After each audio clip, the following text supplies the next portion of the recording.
هذا اليوم بقيادة المدرب الوطني أمين بن هاشم، وكرة ترتد من بعبيد، وهذا الهدف وهذا الهدف وهذا الهدف الهدف هدف سريع جدا جدا لفريق مانشستر سيتي بإمضاء على ما يبدو بول فودن.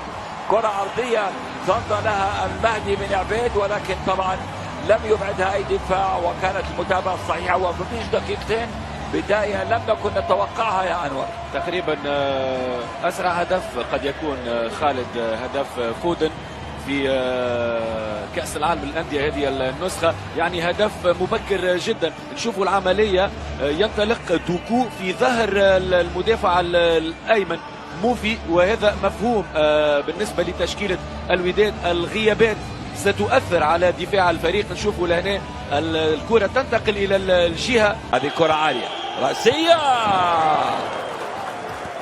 كرة أبعدها الدفاع، ومرة أخرى الخطورة موجودة، لكن هذه المرة يتصدى اللاعب الهولندي بارت مايرز بقوة في الرقابة، وهذه كرة رأسية يا على ناتان أكي.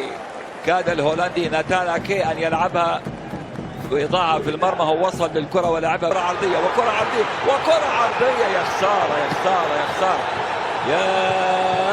يا على كرة ثانية للوداد لم تستغل.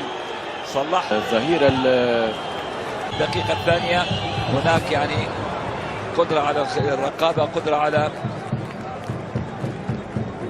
هجمة للوداد. كرة عرضية من اللاعب لوتش، كرة عالية. لا يا راجل، ماذا تنتظر؟ ماذا تنتظر؟ خرافية خرافية خرافية، ما هذه الفرصة؟ لا لا لا لا مش معقول. الوداد يضيع، حتى الوداد يضيع بنفس الكم الذي يضيع به مانشستر سيتي. هذه كرة طويلة. الشركي دائما الحذر واجب للسيتي، زد وكرة وحذاري، برافو برافو.